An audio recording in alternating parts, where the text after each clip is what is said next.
I can't believe you weren't even here for this whole venture. This might be the first election I have missed in however long I've worked on elections. A long time.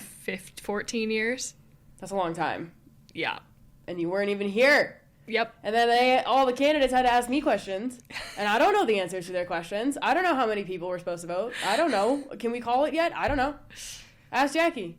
Can't ask Jackie. Jackie's in Italy. Yep. Jackie's gone. It was like, well, you know what? My friend scheduled their wedding for the day before the primary. Which I think is very rude they didn't consider the primary election schedule. I think so too. Yeah. Yeah, everybody should consider the election Which years. does determine our big major life decisions, Yeah. is what year is it? Yes.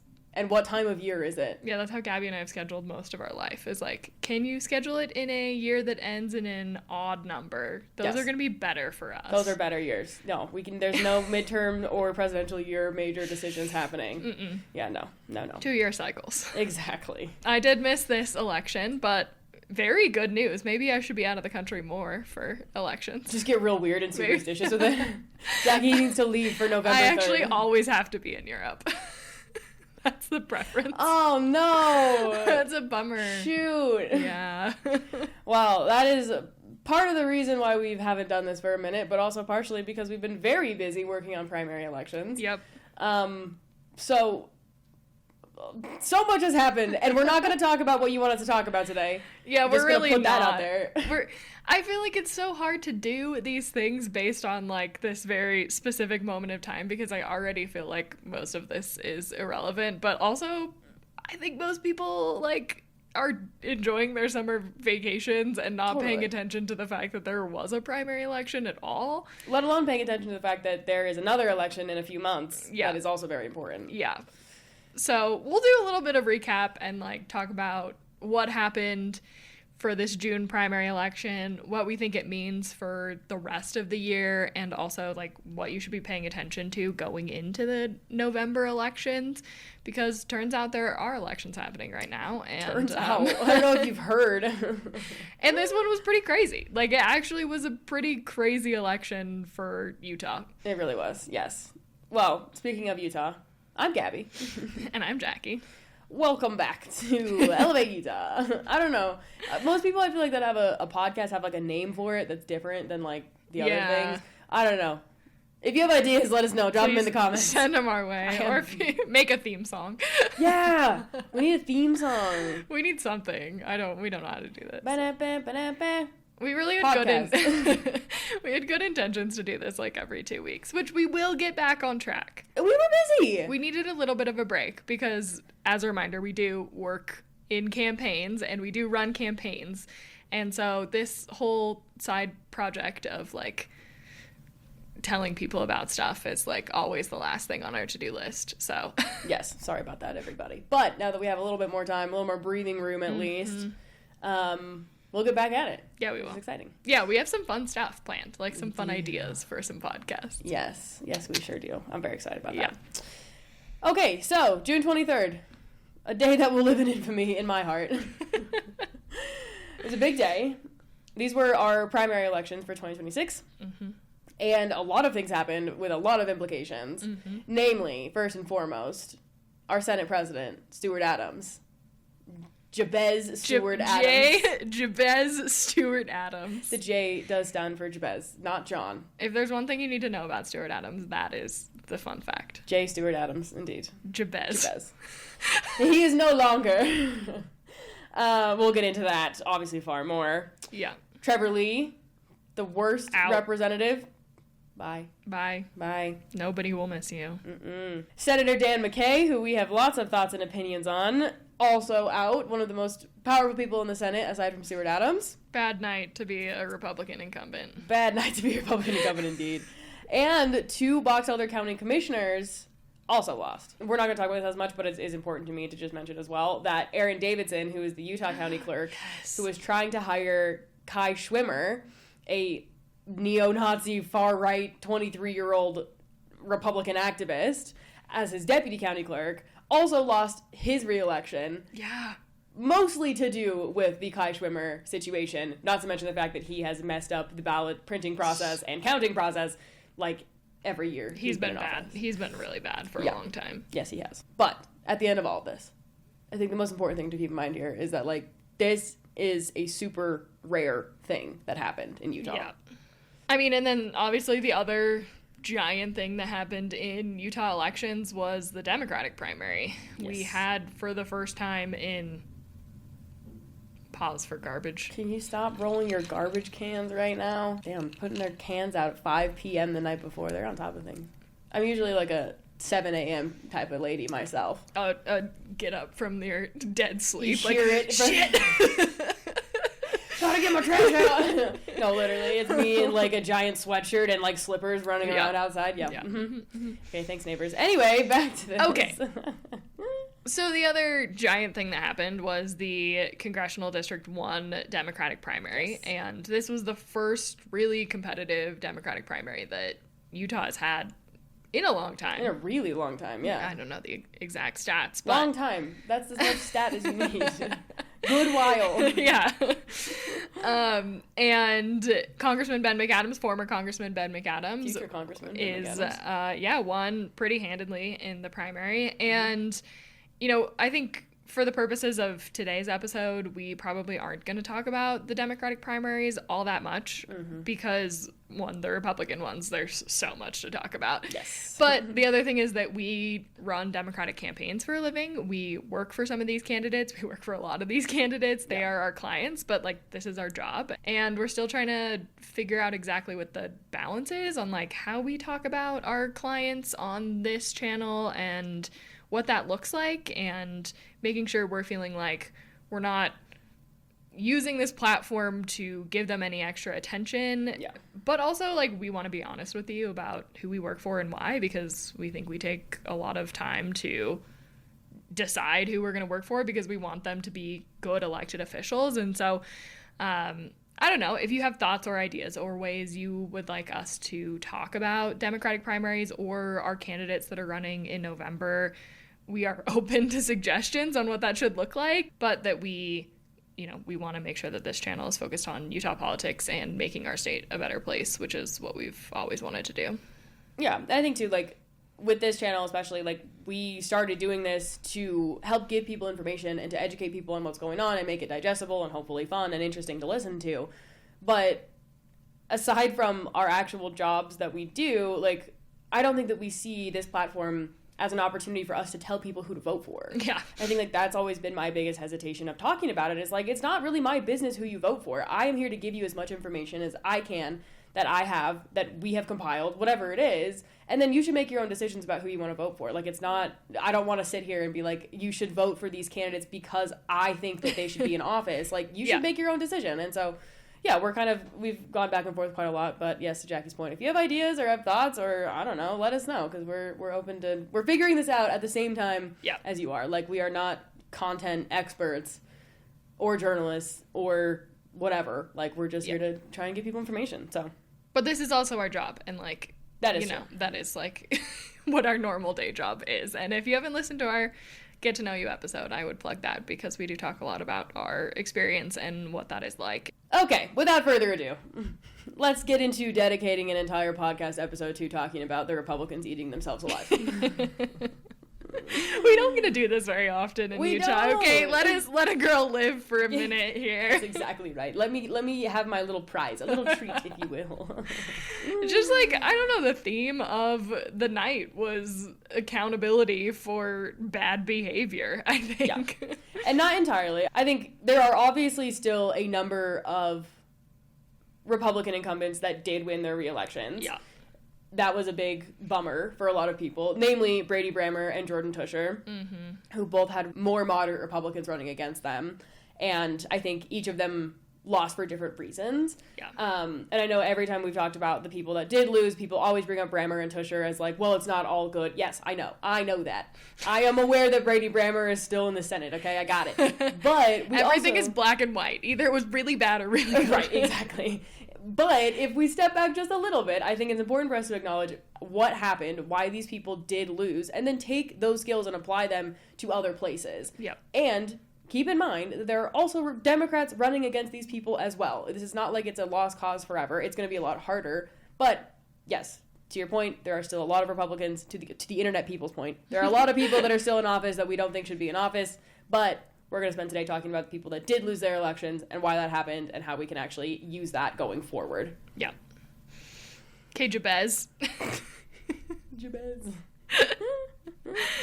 Oh, man. Okay, so J. Stewart Adams, President Stewart Adams, was in the legislature for 24 years. Yes. He was in the House first for like half of that time, I think.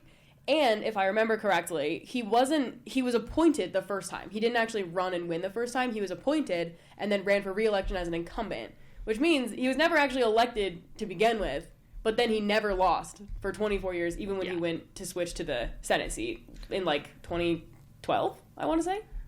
I don't know. Also, like, a ton of the Utah legislature was first appointed. Like, that's the majority of all of them were all appointed before they actually were elected by the people. Yeah. A very common problem. So, Senate president, arguably the most powerful person in the state, definitely one of the top 3 most powerful people in the state, for sure. He has been chair or co-chair of basically everything that you can be chair and co-chair of in your life. He's, like, in every photo of everything ever. He is, like, the ribbon-cutting king. Like, he has more ribbon cuttings than you have relatives. It's insane. And is he a developer, too? He owns a construction company. Okay. So, yes. Which is, I guess, essentially a development company. But, yes. Yeah, okay. Tracks. Yeah. And this was the first cycle he ever had a primary. Up until this point, for 24 years, he was considered to be, like, untouchable. He is too powerful. He's too good. There's no reason that people should run against him because you're not going to win. Mm-hmm. This year, he had 5 people run against him from 3 different parties. Insane. And in his first primary ever, he lost to Stephanie Hollis. Yeah. So he only got 34% of the vote. Oh my God. Yeah, 5,900 votes. And Stephanie Hollis got 43% of the vote with 7,500 votes. And Braden Hess was the third candidate with 22.8% of the vote, 3,900 votes, which is really interesting, this breakdown, because he really had it coming from both sides. Yeah, and the guy, what was his name? Braden Hess. Hess. He was running to the right of Stewart Adams. Mm-hmm. And then Stephanie was more of a centrist. Yeah. It's pretty rare, too, that you would see a breakdown like this, that the centrist candidate is the one that actually pulls it off in a 3-way race. Like, typically that would actually favor Adams, that he would come out, because the other two, anti-establishment would split that vote. And they're essentially unknown. Yeah. Where he's been there forever. Yeah. But to see, 12,000 people in his district, far more, let's see, 65% of the district voting against him. That is also a super high turnout election. In these midterms, in this primary, we saw a lot of these Senate districts turn out, only a few thousand votes total. Mm-hmm. But that was not the case for this race. Mm-hmm. And I think a lot of that, I think there's, multiple factors to how this all happened. But, the biggest piece of this is obviously the Stratos project, which we can come back to. But the second piece of it is that this is the first time that I can recall, especially going against an incumbent, that we have seen this much money from outside groups spent in a down-ballot election, which was incredibly remarkable to see. Ads, mail, text messages, people knocking on doors and making phone calls, so many people and so much money. In such a small race. You were seeing people put out pictures of the amount of mail pieces that they got in this district, which is, I think for us who have run elections in other states, that is pretty normal to us, and we know that. But for people in Utah, this is our entire point, is that elections haven't been competitive. Mm-hmm. And so people haven't been campaigned to in that way. They haven't gotten that many mail pieces. Yeah. I think, one, it sort of, people will make the argument that it turns people off, but I would actually make the argument that it works. Yes. I mean, clearly, you can see in look the at numbers. The turnout numbers. Yeah. And I know people can feel like frustrated when they're getting so many mail pieces and they're like so annoyed, but like what that means is that people are paying attention and there are things happening and for a reason. And he would not have been sending all of those AI generated mailers if he wasn't scared. Can we come back to that? And the AI generated video ads. Let's just we have to maybe insert clips of those. Yeah, we'll put them in. If you're not watching on YouTube, this is what you should. We'll put it in here. It is incredible. State Senator Stuart Adams never stops working to lower your taxes. He expanded child tax credits, eliminated Social Security tax for thousands of Utah seniors, cut gas taxes, and cut state taxes $1.5 billion. Utah ranks #1 in economic outlook for 19 years in a row. Stuart Adams is delivering. Paid for by Stuart Adams for Senate. They were some of the worst ads I've ever seen. Also, again, the irony of someone who, we'll come back to the Stratos stuff, but like someone who is in a very politically vulnerable position because he is the one that like muscled through this proposed giant AI data center, using AI to try and justify his decision to have an AI data center in the worst possible way with the worst ads you've ever seen is... It's art. It actually is. The script writers really popped off with that one. The mail pieces were, I mean, just also, maybe this feels all so weird because it's also new. Like, we haven't seen AI used in campaigns like this so much. Yeah. To see a mailer that has, like, such explicitly AI-generated content, just, like, obviously AI content, is just, I don't know, it just feels weird to me, and it feels shocking because, like, I don't think we would ever do that. Like, you know, it just feels inauthentic in so many ways. For sure. And it wasn't even good AI. No. It was, like, really bad AI, too. This was, like, ChatGPT version 1 AI, not, like, Nano Banana Plus or whatever. Like, it's bad. It's bad. And maybe it's also evidence that this style of campaigning, fingers crossed, like, isn't gonna work. Like, it's not like he's like going to voters with like pictures of him actually doing work or doing real things that deliver for the community or interacting with people who actually live there. He is just typing into a computer an image that he thinks is creative and funny and computer, make me re-electable. I don't know. It feels so weird. And it just, the AI ads are just like really something to me. We're going to see a lot more of them though. Yeah. That's the thing. Like, and I think they're going to get better and you're not going to be able to tell as much that it's AI and it's going to be really weird. And I don't know what we're going to do about that, but this is one of the reasons why we need to have federal regulations around AI, especially when it comes to politics. Like, this cannot keep going. Like, it really freaks me out. It really freaks me out. There's going to be something crazy, I'm sure, before now in November. Maybe it's not here. It's going to be somewhere, though, across the country that it's going to be a huge problem, and it needs to be regulated because this is just not okay. Anyway, speaking of AI and things that are not okay. Yeah. I mean, just continuing on the background of Stuart Adams and, like, who he was before this election, I do think it's important before he was a loser. Before he lost. Sorry. Sorry, Bez. I don't know. I think it's important to talk about his leadership style. And please explain. I mean, like, okay, until a couple of years ago, if you would have told me, like, a Senate president, I would have been like, okay, it sounds good. Sure. Like, you know, they don't really matter. And, like, most normal people couldn't name that Stuart Adams is the Senate president. Most people in this country can't tell you who the Speaker of the House is, let alone who their state Senate majority leader is. Insane. But, like, that role is incredibly important for a number of reasons.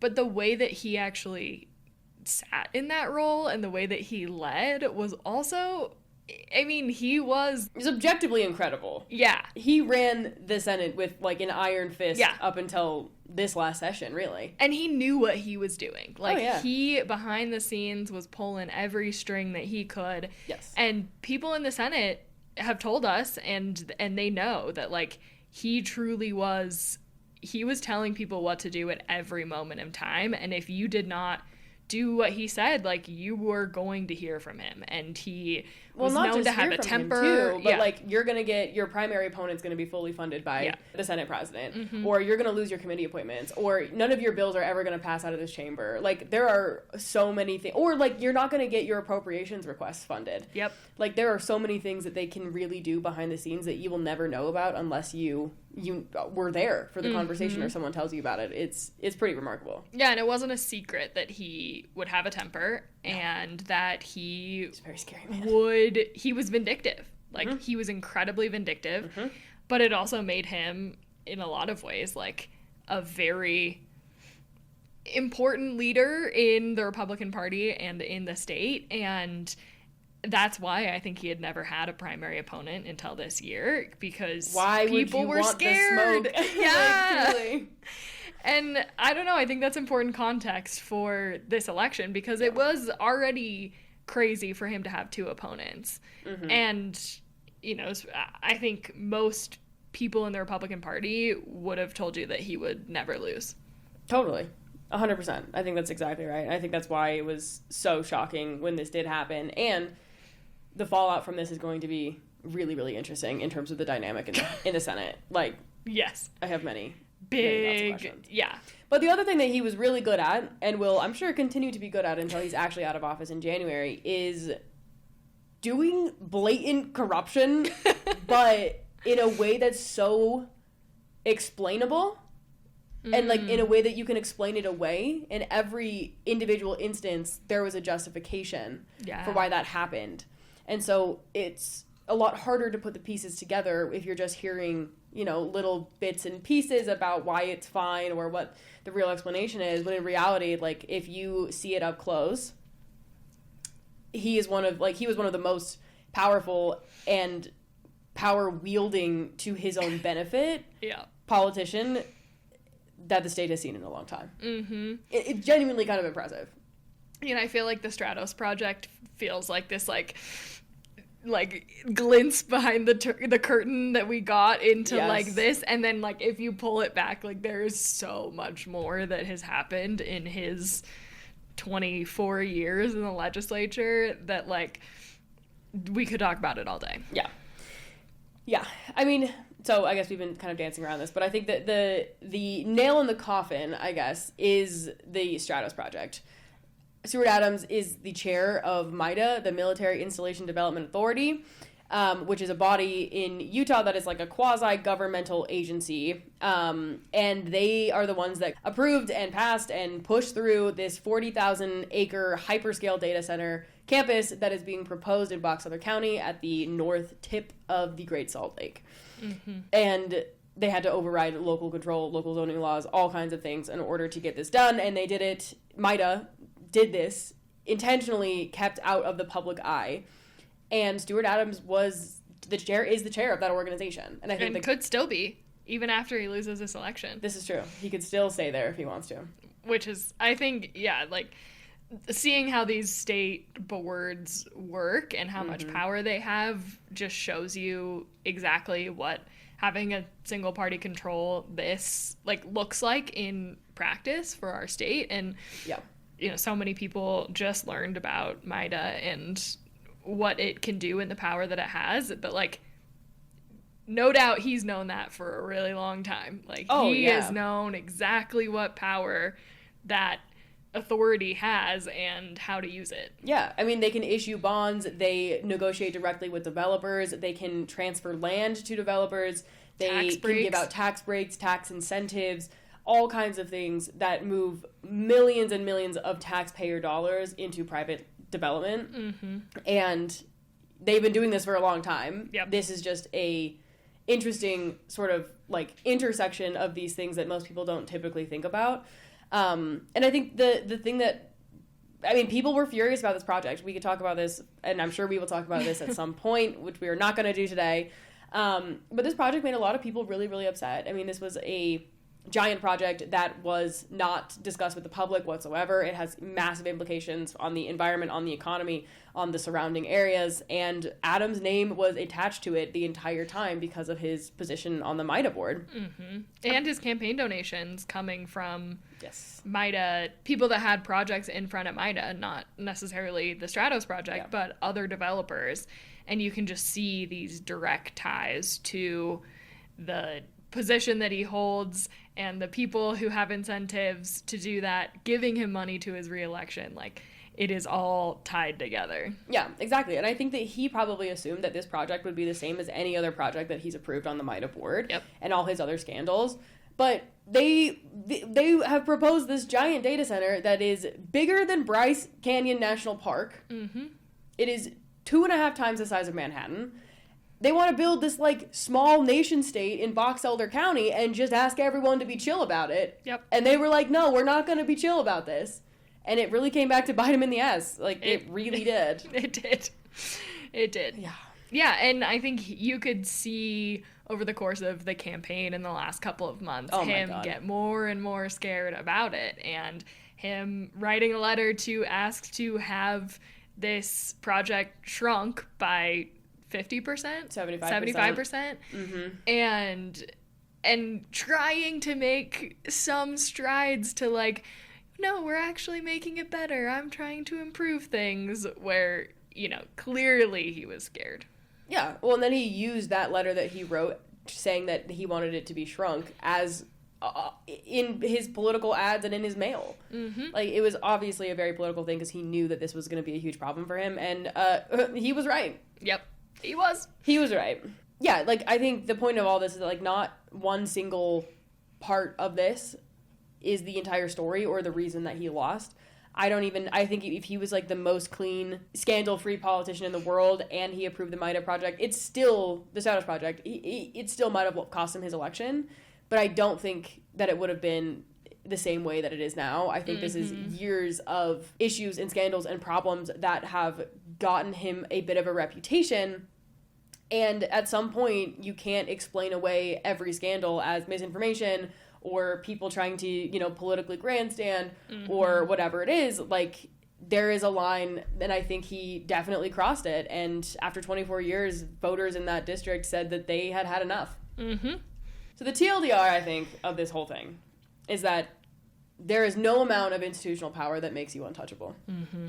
Despite what everyone says, despite what position you might be in or how popular you think you are, no one is immune from accountability, especially, and I know people have feelings about this because everyone hates money in politics, but especially when it comes to people spending money against you. Mm-hmm. That is the biggest thing that we can do to actually get these people out of office, is to soften the ground for a long time about telling people what their representatives are actually doing and making sure that people know that they do have a real decision, they do have a real choice, and making sure that we actually are offering them a real choice in an election. Yeah, so we'll see who they end up choosing as the next Senate president, and they will have to rearrange all of their leadership positions in the Senate. And so that's going to be a very exciting start to the next legislative session next year. And create some interesting dynamics. Yeah, it's been interesting. There was some reporting recently that Adams has kind of been, like, mentoring Kirk Collimore to take over as Senate president, which I don't think is a very well-kept secret. No, because he's the majority leader right now. He is the majority leader, yes, and I think that that's, like, sort of been the plan. Step, but it will be really interesting to see what happens, because I think now with Adams out, with people knowing that everyone's more vulnerable than they think they are they going to, you know, follow in the footsteps that Adams wants them to and pick Collimore? And has Collimore done the work to actually earn those votes from his colleagues? Or is there going to be somebody else that's going to be able to step in and whip up those votes and take the Senate in a different direction? I really genuinely do not know what's going to happen. There are only 22 of them, which creates, like, such a funny dynamic, I think, in, like, an election. It feels like such a class election, you know? The drama. Yes, it's going to be really fun. The cliques. I can't wait. It's like high school. I can't wait. It's kind of like a student body president election. It's going to be so fun. Trevor Lee. Oh my god. We put out like, I don't know how many episodes of Hundreds. this podcast, like 3 episodes of this podcast, Yeah, like 3. and we've like spent like 30% of the time talking about Trevor Lee. I feel like That's for sure true. Yeah. Yeah. It pains me when we have to bring him up, but also he has like been the most important person to talk about for the last couple of years. It's so true. It's so true. He is a toxic cancer in that body. And guess what? He's gone. Look, at the end of the day, Trevor Lee has been one of the most toxic, loud, aggressive, unnecessary, cruel members of the legislature. And he's only been there for 2 terms, which is insane. Because, like, the amount of energy spent on this man, both from Republicans and Democrats and reporters, would make you think that he's been there longer than Stuart Adams. Yeah. I truly forget, because he is such, like, a pivotal figure in the, I don't know, it, like... He really made a name for himself. What's he gonna do next? Maybe he'll go back to Home Depot. I have no idea. Hopefully having hundreds of little children. But yeah. So yes, Trevor Lee, 2 terms, and he's done.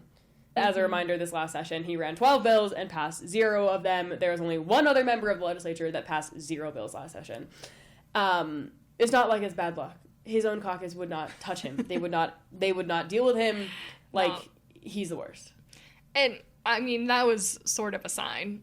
Yeah. I mean, actually, it was a big, blaring sign. But, totally. like, once your own party has disowned you like that, it's not going to be good. Yes. And we've seen this happen over the last few cycles, actually, both in the Democratic and the Republican caucuses in the legislature. But yeah, if you're on the outs with your own party and there's an opportunity for you to actually lose, if there's a real candidate running against you, it's not looking good. Because mostly, like, the incumbents oftentimes will, and I don't know if this happened or not, but, like, oftentimes their leadership in their, whatever, like the Democratic caucus, Republican caucus, whatever it is, everyone in the caucus typically will support that person. Yep. They have these PACs where they will donate money to incumbents to keep them in their seats. They like will give money from their individual campaign accounts to support people that are in their own party, because that's what you do with your colleagues.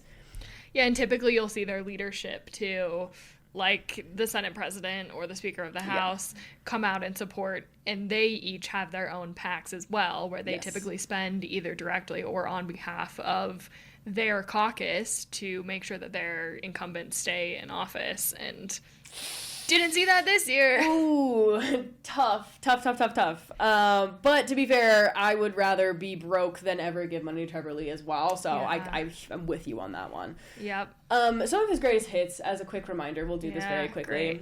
Great. There it is. Trevor Lee is the author of the Pride Flag ban. You can see in our background the Pride Flag, very important. HB 77, this was last year. This banned pride flags and most other flags from classrooms and government buildings, any sort of like government-funded entity. And it was very clearly aimed at stopping cities like Salt Lake from having pride flags, from pride celebrations.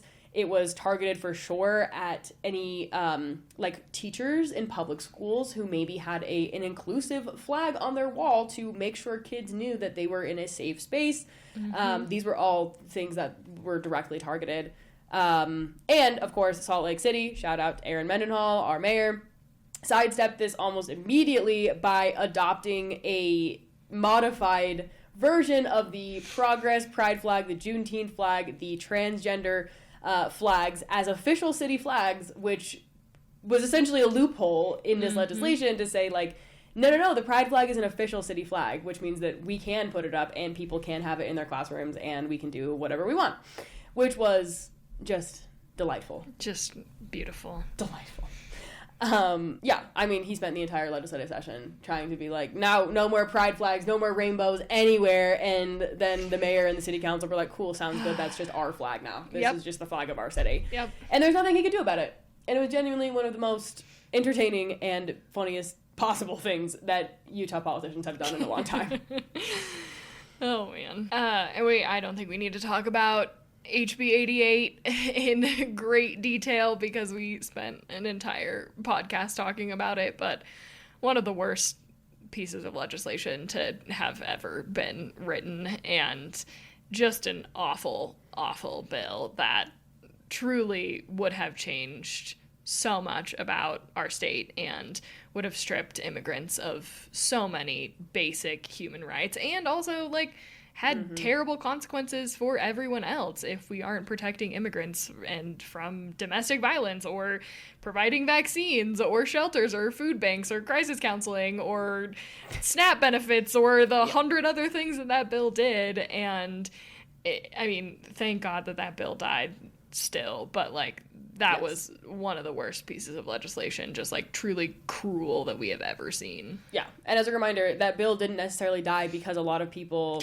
well, there were some Republicans that were against the substance of it, but a lot of it's because it had Trevor Lee's name on it. And he was too toxic of a figure for people to get on board with his legislation. Yep. Even if he was running the most like boring legislation in the world, people still didn't want to support it because he was such like the pregnancy parking spots? Oh my good Lord. Yes, exactly like that. Yeah. And I mean, yeah, and just to cap it off, like his intention that he said out loud with HB 88, this immigration-focused bill, was to make conditions so bad for undocumented immigrants in Utah that they would quote-unquote self-deport. He also had the bill that would change the word gender to the word sex in all of Utah code, which would legalize hate crimes against trans people, legalize discrimination in housing and employment for trans people. It had bizarre restrictions on employees of public institutions that were transgender, like they couldn't be face-to-face with a minor for more than a certain amount of time. Just like a genuinely terrible bill. Again, it did not pass mostly because of him, but he introduced this last session the two of the most horrific and cruel and unnecessary pieces of legislation in the entire country. Yep. Which is not great for him. Not to mention his bill that would have given pregnant women temporary disabled parking passes, because that's how we solve the fertility crisis in this country. It's a good one. It's a really good idea. Yes. I will say, like, I mean, love nothing more than seeing people like Trevor Lee lose their elections. I think it is an important step that we're making, but it also in some ways scares me, because it is one thing to have someone like Trevor Lee running these bills, and to your point, like, the reason that they don't pass is because of his toxic image. Yeah. And oftentimes I think what we see, and you see this in Utah all the time, is that people run bad bills all the time and they get away with it because they are quiet. Yeah, and they pretend, and they're like, oh, we're so moderate and so we're reasonable. Trying to solve this other problem that's unrelated to the actual intention of the underlying bill. Which makes them, like, sneak through a little bit easier. And well, yeah, because every time Trevor Lee had a bill file open, like, everyone had, like, red alert on, and we're like, well, this has gotta be bad. Yeah. Where, like, I don't know, it's just, like, he was so much more blatant about it, and it really does, like, scare me that we still will see this kind of legislation take hold, but we won't see the same attention that he was able to get around his issues because of, like, his approach. And, I mean, all the more reason to keep paying attention to these people and making sure that we are reading the fine print and every single bill that goes through, because they do sneak a lot of that stuff in, and without a firebrand like Trevor Lee to distract from the real issues, like, I don't know, we have to be careful. Yeah, that's interesting. I hadn't considered that, but you are exactly right. And I don't know, I think Trevor Lee also had quite a big impact on sort of the tone of the whole body in a lot of ways. I think that, like, I don't know, like, similar to Trump in a lot of ways, he kind of gave people permission to lean into their worst intentions and to be very honest about those intentions. And that was a really big shift for the House of Representatives in Utah, because before that, to your point, it was very much like, oh no, we're going to pretend like it's something else, or we're not going to be forthcoming about why we're running this legislation. And he kind of opened the door for that. And it will be interesting, I guess, like, more far-right members of the House, if they will sort of carry the flame, I suppose one could say. Speaking of Trevor Lee trying to rename Harvey Milk Boulevard Charlie Kirk Boulevard, if they will carry the flame of that, or if there will be a shift back to what you're talking about. But I hadn't considered that. And we'll get to this in actually right now, but, like, same thing with Dan McKay, Whenever he had a bill file open, everyone was like, whoa, whoa, whoa, whoa. Like, let's take a good look at this, because it's either a really stupid taxpayer-funded joke, or it's something that's actually really detrimental to a lot of people. Yep. Yeah. Good segue. Did we just segue? Did we just podcast a segue? seamless segue? Anything else? Oh, I guess we should say about Trevor Lee. So Bob Stevenson, the former mayor of Layton, and a current Davis County commissioner, beat Trevor Lee. By, like, a lot. A lot. I think he got, like 30-some%? Hold, please. Hold for fact-checking. Trevor Lee got 34.8%. 65%. While the results did not go as we had hoped, I'm deeply grateful to the voters, volunteers, donors, and supporters who stood with our conservative vision for a stronger Utah. Their hard work, prayers, and commitment to putting families and freedom first made this campaign possible. Whose families, Trevor? Together, we have moved District 16 and our state meaningfully to the right. Well, you know what? That's maybe the first accurate thing that he has said. He has moved this state farther to the right. Over the past 4 years, I was proud to help pass more than 20 bills advancing election integrity, immigration enforcement, tax relief, parental rights and education, pro-life protections, and policies that prioritize Utah families over federal overreach and radical ideologies. This is like my nightmare bingo card. These accomplishments reflect the values that we share: limited government, personal responsibility, and faith in God and our communities. What? To my opponent, Bob, I wish him the very best as he takes on this important role. Serving the people of District 16 is an honor, and I pray he will do so with integrity and a focus on what truly matters most. I now look forward to spending more precious time with my wife, Caitlin, and our children, the greatest blessings in my life. I will continue to serve our community in other ways and remain an active voice for the conservative principles that make Utah exceptional. Maybe he'll restart his burner Twitter account. Desnat. Maybe he'll bring up what was his handle? It was so funny. It was like something like Stunna. It had like an A at the end instead of an ER when it was supposed to have an ER. Oh yeah. No, Ballin Lee. Ballin Lee. That's what it was. Yes. Okay. Good. Cut all of this before. Maybe he'll bring back his burner Twitter account. Ballin Lee. Ballin Lee / Truth Seeker. Truth Seeker. The fam proc Desnat nightmare. Oh my God. Yeah, that's how he'll serve the community, by being a Twitter troll again. Not that he ever stopped, but you know. That's true. Can't wait. Okay, our actual good segue.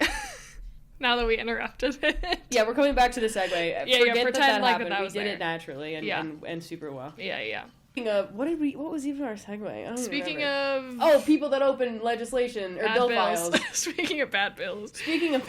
Whatever. Anyways, Dan McKay. Dan McKay. Oh, Dan. He really predicted this earlier this year. We've been hard on Dan. I know. We've been hard on Dan. A lot of people have feelings about that. A lot of people have a lot of feelings about us being hard on any of the legislators.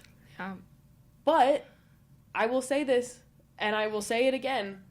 If they stop doing terrible shit, I will stop telling people about the terrible shit they're doing. Yeah, it seems pretty simple. It is not our fault that these people are doing terrible things, and I'm going to tell people about that. Yeah. So, sorry, but actually I'm not sorry. Yeah. Move on. All right, Dan. Okay. It's ready. It's Dan McKay time. Okay, well, as a reminder, earlier this year, when his wife, Tawny McKay, was running... Last year? Yeah, that was last year. Dear God. In the munis. Oh, yeah, because it's Municipals. only... Yeah, right. Yeah. Yeah, okay. Yeah. Rewind. And remember, earlier, last year, when his wife, Tawny McKay, was running for... Riverton? Mayor? She was running for mayor. Was it a Riverton? Yeah, Mayor of Riverton, yeah. Tawny, Tawnee. Tawny. The Shout most out. Utah Tawny. Dan McKay made a incredible video. Incredible. Honestly, still one of our better videos was spoofing his video. Oh my God. 2 politicians in one house. In one house. A lot of hand gestures from Dan on that one. So many uncomfy hand gestures. Oh, yes. The holding the giant bosoms was a lot for me, I will say. So bad. So Anyway, in that video, he said that if she was going to win, that he would step down and that he would not run for re-election. Well, turns out the voters said, we don't want you as mayor and we don't want you in the Senate, so... We'd take neither, actually. The McKay dynasty has fallen, unfortunately. So she lost her election, and now he lost his election. Yes, and the fascinating part about this is that, and this doesn't happen very often, is that a freshman, was he a freshman? Doug Fiafia, yeah. A freshman member of the House ran against Dan McKay. So Doug Fiafia, who was elected in 2024, ran against Dan McKay, and he beat him. Mm-hmm. This is not a common thing that we see. Crazy. Is, like, people in the lower house challenging people in the higher house. Mm-hmm. And also, they had to work together for an entire session, which... I have no idea. It seems like they were pretty, like, I know, it didn't produce chill, as much drama as I was hoping for, honestly. But I feel like interpersonally it had to have not been super fun. Like, every encounter had to have felt like a high noon standoff. Like, very, I don't know. Like, It just would be super uncomfortable. Now, Doug Fiafia is no angel. I want to be clear about that. He is very conservative. I will say he is someone who has run a lot of legislation around AI regulation, which I think we can all get on board with, although he did back down from his regulation after the White House called and said they didn't want it. Mm-hmm. I have no idea how he's going to behave in the Senate. He is clearly a very ambitious person. Yes. I, would not be surprised if he runs for governor in a couple of years. Or Congress. Yeah. Totally. But yeah, it'll be interesting to see what happens.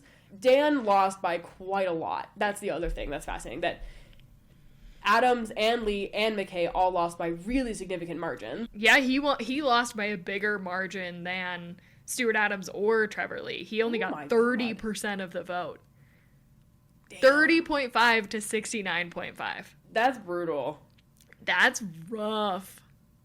Even as, like, bad as I think he is, I'm surprised that Republican voters thought that he was that bad, too. Well, he says it was because of the woke flag. Oh, yes. Yes. If you're unfamiliar, Dan McKay was the champion. Was that last year? No. 2 years ago? No. 3 years ago? It was forever ago. I don't know. No, I was back, though. I think it must have been 2022. It was in early days. Okay, a few years ago, Dan McKay was the champion of the new Utah flag, which a lot of very conservative people deemed the woke flag, which is so funny because we were, like, erasing our pioneer heritage or something. I can't remember. He also, like, it became, like, a joke for him and for all the rest of the legislature. Oh, yeah. Because, like, he loved that flag so much that he put it on everything. Like, it's the background of his phone. It's the background of his computer. He would, like, pull it up in committee meetings. He would, had like, his intern have it things pulled up on a laptop, like, facing the camera behind him while he was presenting bills. Yeah. It was like, so silly. He was obsessed with this flag, and it became his, like, little running joke. Like, even in his concession AI thing, it's like him with the flag. Like, it is his crowning achievement. A picture of the AI generated. I gotta read the poem for sure. But yeah, and I think the other thing that he mentioned also was his vote for the subsidies to bring in the hockey team to Utah. That was, like, his explanation, is that he voted for these taxpayer funded subsidies, and the conservative base didn't like that or the woke flag, which is why he lost. Interesting. Which I don't really, like, I don't believe that. No. At all. But, like, if that's what makes him sleep better, then, like, fine. But, like, I don't believe that those two things that happened years ago. Yeah. No, maybe not the abortion trigger ban or the trans sports ban or, you know, all of his other... Or him, like, genuinely being a unpleasant senator to deal with. Yeah. Like, I think that when you have a reputation of someone, and we've heard this from so many people, and we have watched him in committee meetings for years. Snap at his intern, remember that? Oh, he literally did. He did a, get that way. It was crazy. But, like, I think when you are that way, when you have that attitude, when you are so uninterested in public comment or treating your own constituents with respect, I think that kind of reputation does stick. It, like, does catch up to you at a certain point. But I truly don't know. I don't know what the reason was. And, like, I think some of this is just the bigger political moment that we're in where it doesn't matter if you're on the right or the left or in the center, like, people are very unhappy with their incumbents. People are really upset with people that have been in power and haven't done anything to actually help them. And I think that came back to bite a lot of people in this primary. My guess, I don't know, this is just like a straight up guess, but like my guess is also that he is an example of the fact that Utah Republicans are not very good at campaigning. And like, he has been in office for a long time, but he hasn't ever really had to like run a serious campaign. And I think that most Republican incumbents in the state feel like this sense of power or privilege or like ownership of their districts. Or, like deservingness in some way. And like, I think that this might just be an example of like Doug Fiafio works harder. Like, he probably was out there doing more. He probably spent more money. He probably was knocking on more doors. Like, he probably was actually just doing the work. Well, and he probably knew he had to. And Dan McKay probably, like, thought that he could just, like, ride his name ID and put up some billboards and yard signs and, like, call it good. And and even if he wanted to try to campaign, like, even if Dan McKay wanted to run a full campaign, he doesn't know how. Like, he just doesn't know the mechanisms or the tactics or the, like, even if he had a ton of money to spend, he doesn't know how to interact with people to actually make them want to support and vote for him. And so, like, there's a plateau to the amount of, like, support your name can get you. You actually have to earn a vote at some point. And I get the sense that he doesn't really know how to do that. That's interesting. Yeah, I don't know. I would be curious to know if you live in that district and you were a Republican voter, like, let us know. Did you get a mailer? Did you get a digital ad? Like, but I think part of this too is that, like, Dan McKay doesn't have the juice, man. Like, he doesn't have the riz. And, like, the thing that's weird about it is, like, Doug Fiafia he's super conservative. I don't know that I would pin him to, like, the right of McKay. I think they're probably, like, kind of in a similar lane. But Doug is younger. He has a lot more energy. He's a new face. He's, like, an attractive guy. Whiter teeth. Extremely white teeth. Like, you've never seen whiter teeth in your life. Like, I'm actually jealous. Like, and it's hard, too, because, like, I disagree, obviously, with Doug Fiafia on almost every policy proposal. He's had some that are not actually bad. But he's a super charming guy. He really is. And, like, I think part of it, too, just comes down to who do people like? And if they're looking at both the candidates, like, who do they think will, you know, have their back? Who do they think that they can trust? And a lot of that, unfortunately, does come down to people having a lot of energy and having new ideas. And someone like Doug, who's only been in office for 2 years, does have new ideas. And he's, like, willing to push things differently than someone who's been there for a long time. And he's, like, talking about, like, AI regulation and technology and social media and like protecting kids in a different way than Dan McKay, who's like just using AI by saying like we don't want trans people in bathrooms, and Doug Fiafia is like, why don't we regulate social media companies? It's just a different approach. It's new and it's fresh. Dan McKay's just like using his AI slop to put out his concession statement. The irony of that. Can we read this poem? Please read it. It's beautifully written and formatted. I'm sure it was written also by AI, to be so clear. A campaign ends. Friendships don't. Who is his friendship with? With Doug? Principles don't. Okay. Love for your community doesn't. Utah's in good hands. Thank you to everyone who shared this journey with me. Next to husband and father, serving Utah has been one of the greatest honors of my life. That's it. Also, went out with a bang there, Dan. Each of those on a new line is really it's poetry. It's beauty. It is robot poetry. Dan, let us know if we're wrong. If this is not AI. If this poem was not written by AI, please let me know, because the little Facebook flag says that it's AI. I know, but so is the graphic. It's really wonderful. It is, and also this is like in a field in mountains. Like, this is not Riverton, but okay. No, it's not. Can I say one more thing about Dan McKay? Of course. Please. The other fun thing about Dan McKay is that he really hates us? Yes. Is that what you might remember?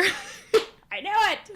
You might remember we posted a video of one of the like special sessions as we were sitting in the gallery, and we were just watching these legislators just the like disregard that they have for the job that they're doing. And this was like a very critical special session. So important. Yes. And we're only up there if we're like really paying attention to what's going on because it matters. And so we had one senator who was clipping his fingernails. Shout out on to the Cal, floor. though. Yeah, and Cal, and he's made a joke of it since, which is He pretty took it funny. well. He Yeah. took it well. The last day of the session this year, he gave out nail clippers to everyone in the Senate, which was so funny because this was like... with a picture of him from our video. It was so good.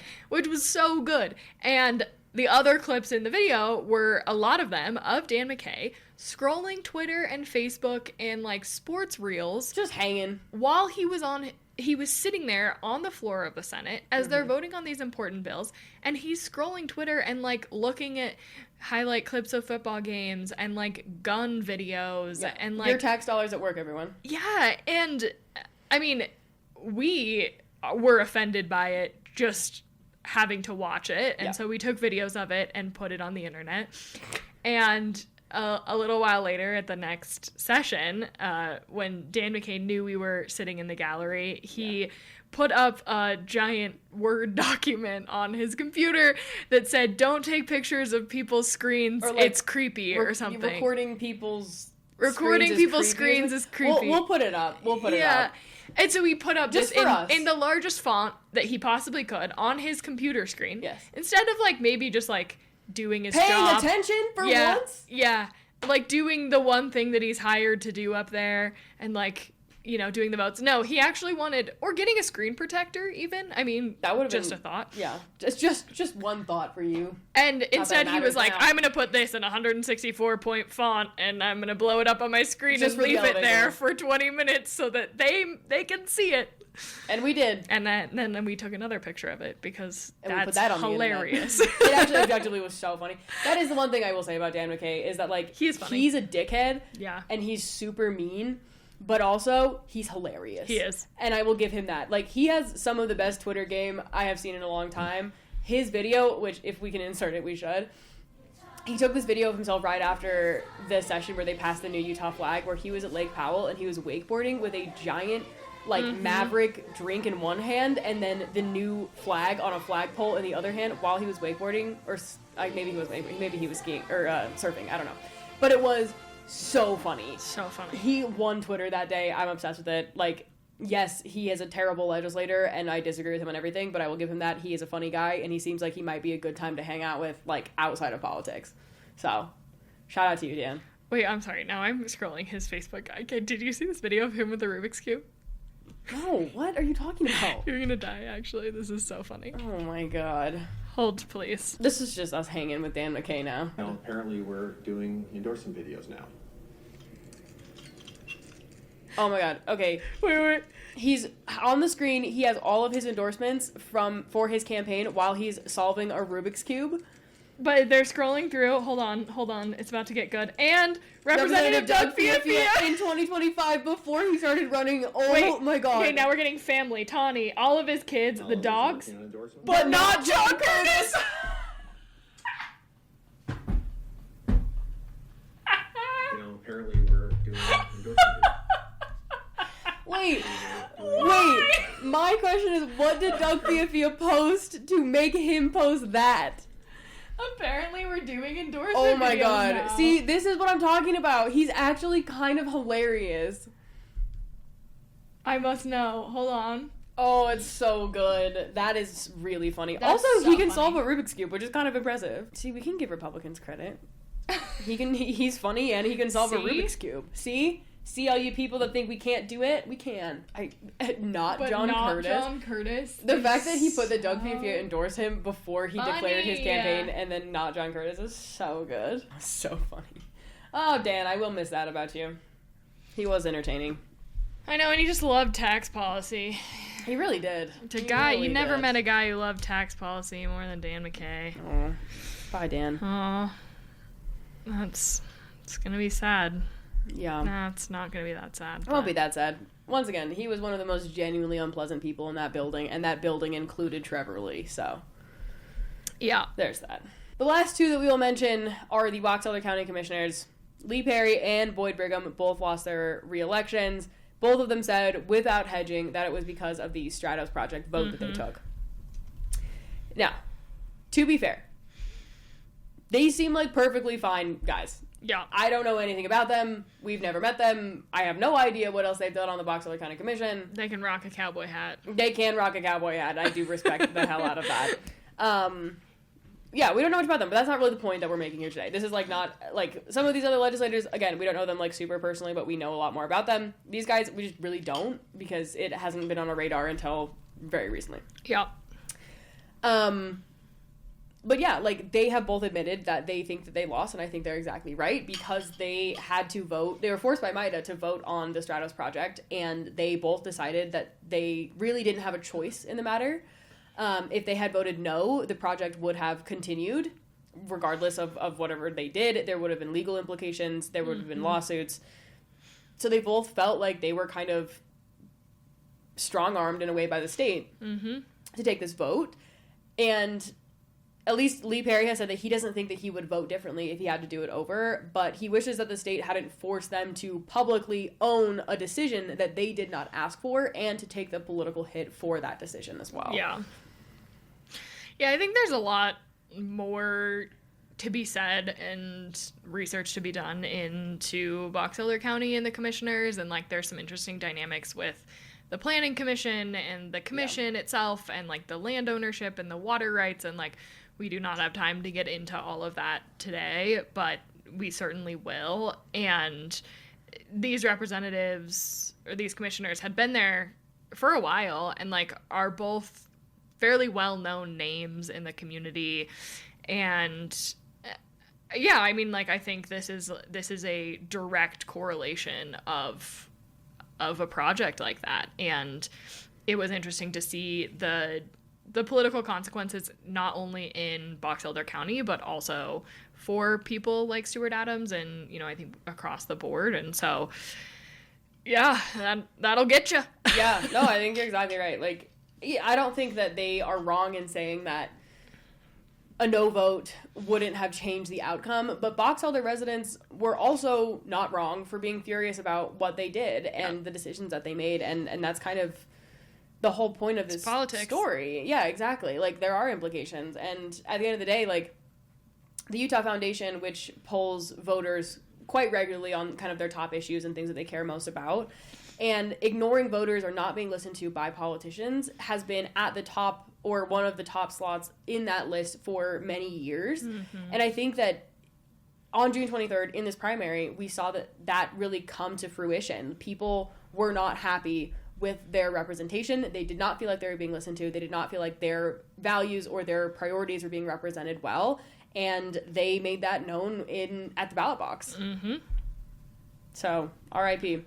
The new people that are coming in to the commission, it's only a 3-member commission. The 2 new people that won, that beat these 2 commissioners, they have said that, they have not said in any way that they plan to reverse the decision on the Stratos project. They have made it clear that they think that was the right decision. They have both said that they want more transparency and more public input in the process, but that certainly remains to be seen. Yeah. And so that is something that is very much worth keeping an eye on as they actually get into office and make decisions about this project. Yeah. Certainly some interesting timing for these elections. Oh my goodness. Like, I wonder if we had elections, you know, obviously it would be very different if before the Stratos project, but even if our election was in, like, August, I wonder how it would have been different. Like, the June election timing for this was just, like, very unfortunate for a lot of people. Really bad. Yeah. Or good. Or good, yeah. I mean, it depends on Depends on your perspective. Exactly. 2 more quick ones that are just worth a mention. Certainly worth a mention. We also had some congressional primaries on the Republican side, without any big shakeups for sure. That being said, Celeste Malloy beat Phil Lyman. She won 66-34 in a district that got redrawn to be more conservative, which I think is very interesting. Lyman, as he does, ran a bitter conspiracy-fueled campaign. Same energy that he brought to the 2024 campaign when he ran against Spencer Cox.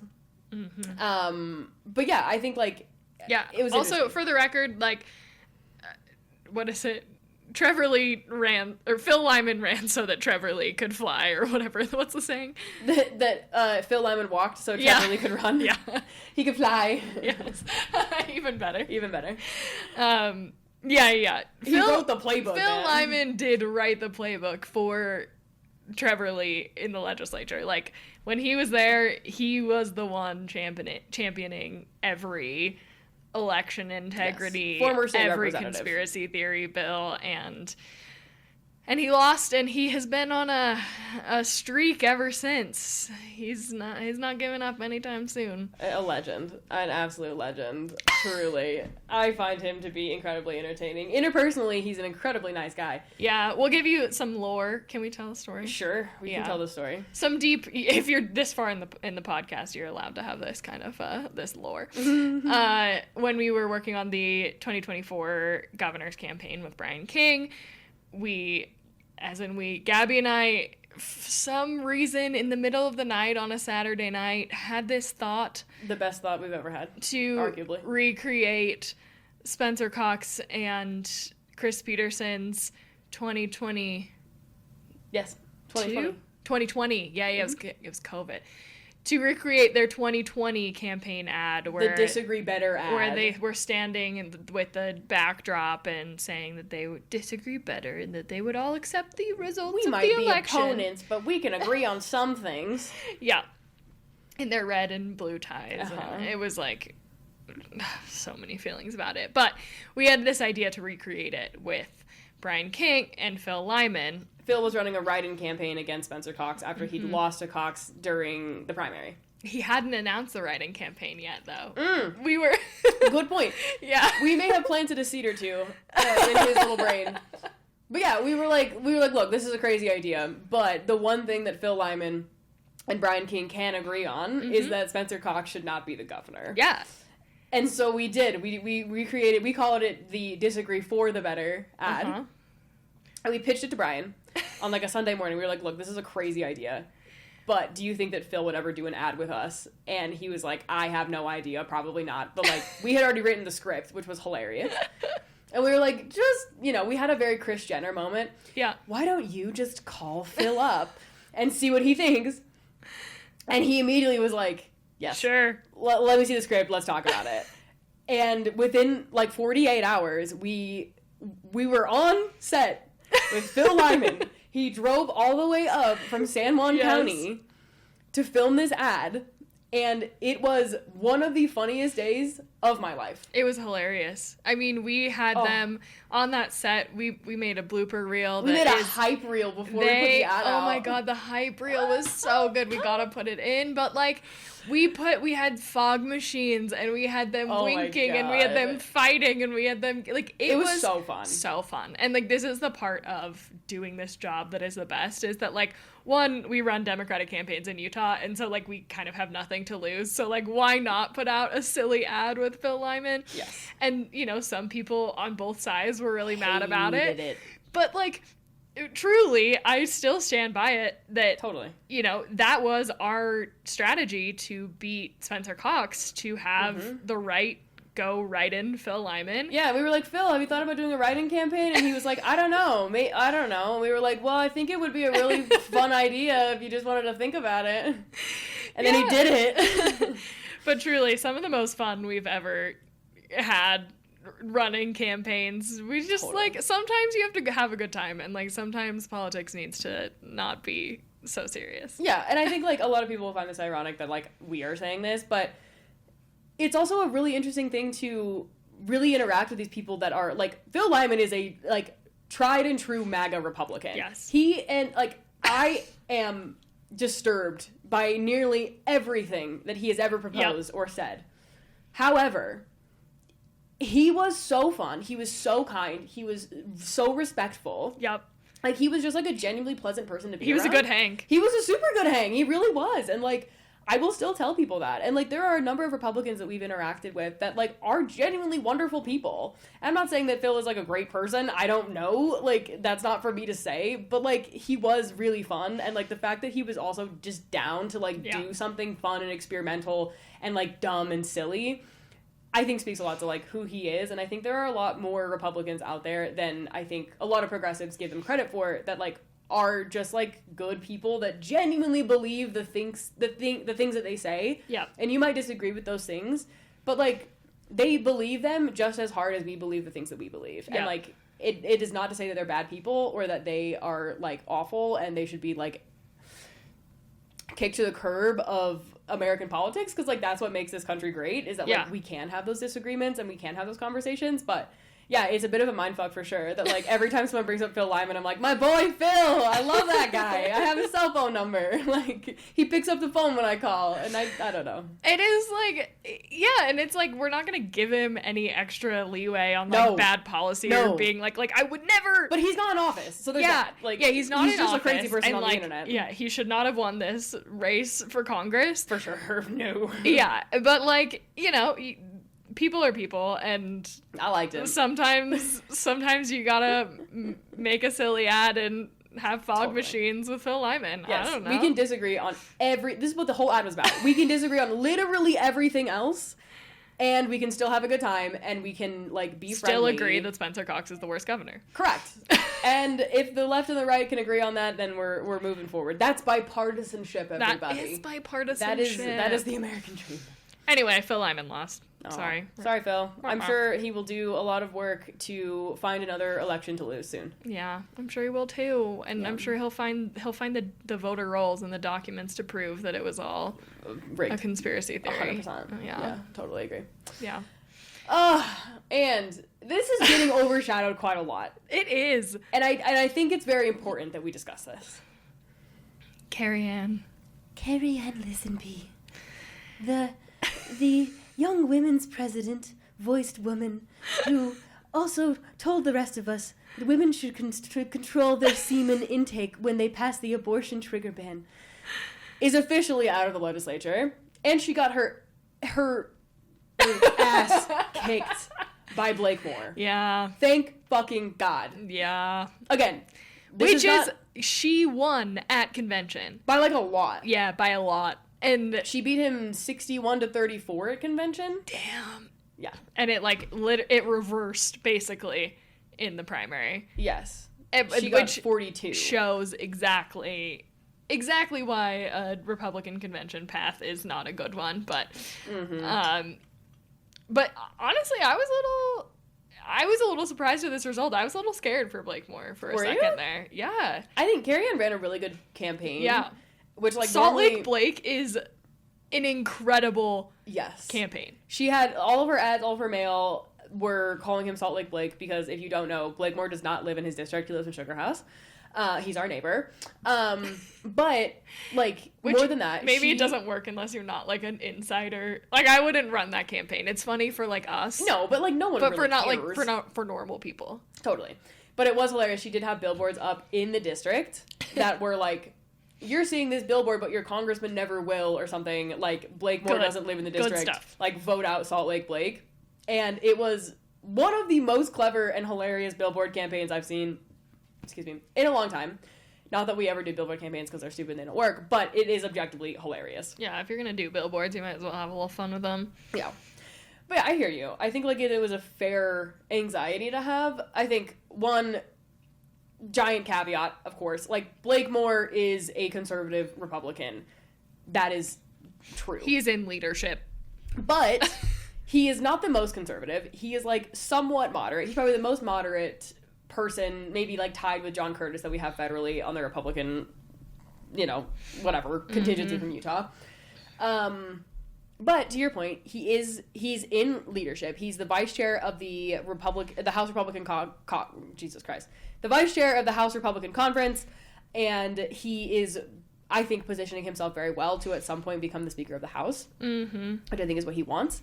So I'm not surprised that he had a ton of money. He ran a good campaign. He also has, like, a very good political strategist on his team. Like, the muscle of Washington incumbency, and, like, he also is the only Republican money. congressman that's actually done something. Like, he increased the child tax credit, I think is what it was, in Trump's One Big Beautiful Bill, which he really ran with.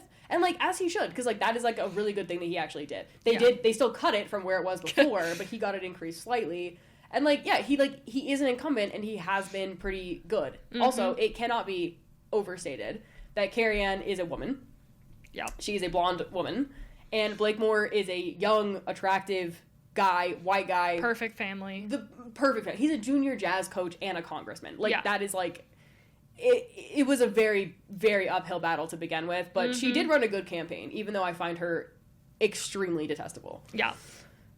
But the surprise in this race was that Speaker of the House, Mike Schultz, endorsed Carrie Ann Lisenby. And over Stuart Blake Adams Moore. endorsed Blake Moore.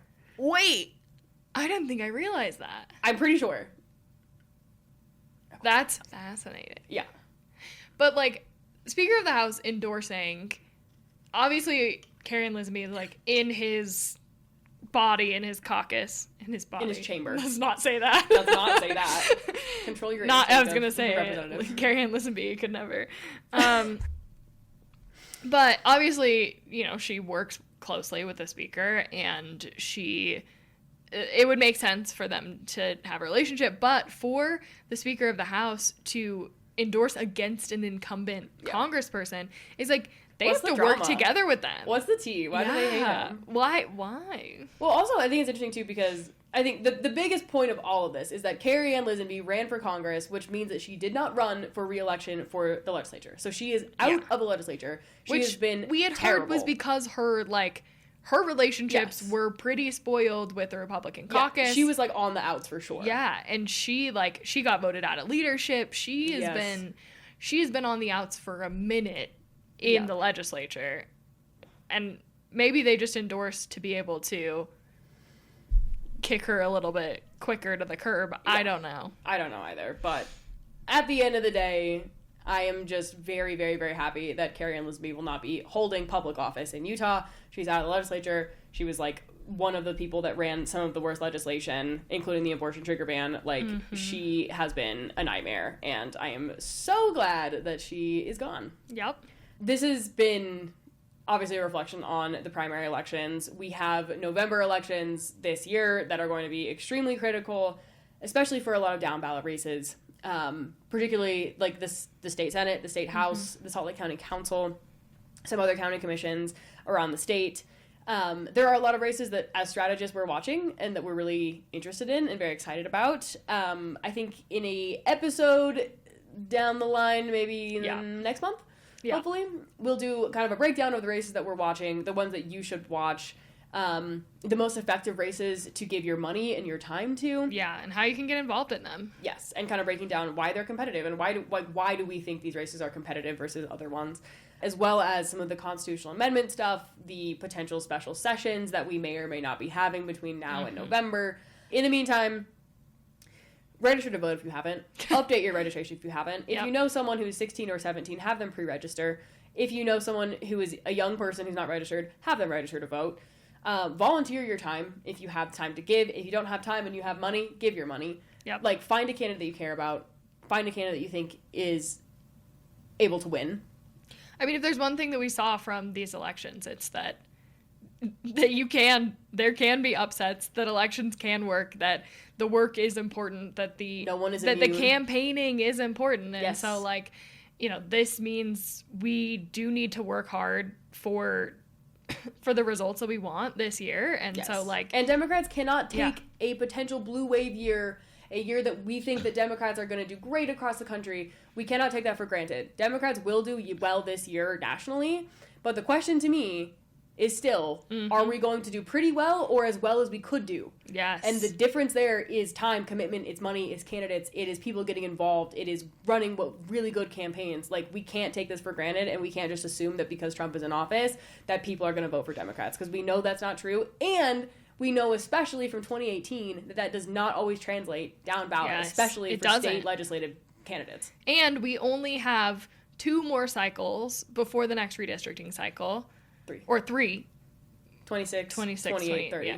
Including this year, we only have 3 more cycles until the next redistricting cycle. Yeah. And that has always been our goal before 2030, to have a different balance of control in the state legislature, because going into redistricting, That is what matters, and that is how our districts get decided, and we cannot have this supermajority control in the legislature if we ever want fair elections in our state ever again. And so... Yes, especially with the way the courts have been shaping up. Yes. And how the Republicans have rebuilt the Supreme Court, we can't have a situation where there is a question about who is in control and who has power in the state. Yeah.